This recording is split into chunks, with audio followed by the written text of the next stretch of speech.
Anthony Fenech li kien qal li serva parti mis-sentenza biex jagħmel xogħol fil-komunità l-istess maġistrat li sabu ħati irtira l-allegazzjonijiet u qal li kienu biss gideb biex jipprova isalva ir-relazzjoni mat-tieni mara tiegħu. Fenech kien instab li kien f'pussess ta' oġġetti misruqa f'Lulju 2016.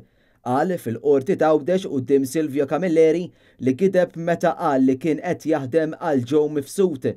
Ix-xhieda instamat il-ġimgħa wara appell mill-Uffiċċju tal-Avukat Ġenerali li kien qed ifittex li reati ta' serq jingħataw pjena aktar ħarxa.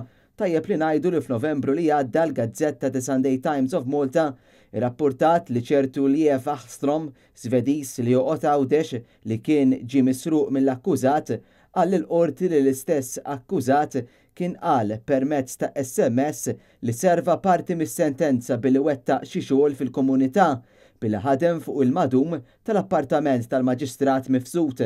Ahlstrom qal li kien irċieva screenshot ta' dan l-SMS mit-tieni mara ta' Fenech. L-akkużat ammetta li gideb meta qal li kien ħadem għand Mifsud u qal li għamel dan għax fil-perjodu ta' dan kellu x'inkwiet mal-ewwel mara rigward il-kustodji tat-tifla u ma rridx li b'kawża ta' dan il-każ isofri relazzjoni mat-tieni mara. Huwa qal fil-qorti li ammetti li l-SMS mar lil mill-verità u li għamel del ikraħ fuq il-Maġistrat Mifsud u qal illum jiddispjaċih li għamel dan fil-konfront tal-Maġistrat. F'dan il-mument fil-qorti l-Maġistrat Mifsud qal li kliem bħal dan għamel biss ħsara lir-reputazzjoni tiegħu u l-irwol li huwa jħaddan bħala maġistrat.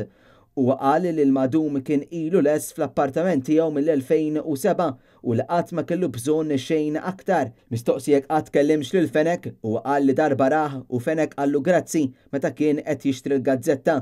Il-Maġistrat Mifsud kompra li fuq l-istorja li kienet deret fuq The Sunday Times of Malta u ħeġġeġ lill-Kummissjoni għall-Amministrazzjoni tal-Ġustizzja biex tiftaħ investigazzjoni fuqha għax huwa m'għandux minn xiex jibża. Il-Maġistrat ippreżenta wkoll stqarrija mid-direttur tal-Fondazzjoni Arka li kienet tajt li l-akkużat qatt ma ħadem fil-flett tiegħu. Barra minn hekk id-deċiżjoni li tassenja lis-Sur Fenech mal-NGO ma ġietx meħuda minnu imma minn uffiċjal tal-probation. L-Avukat Elaine Merci għadderet tal-Uffiċċju tal-Avukat Ġenerali fil-waqt li l-Avukat Joshua Grech kien l-Avukat tad-Difiża għal Anthony Fenech. Il-każ se jitkompla fit-2 ta' Marzu.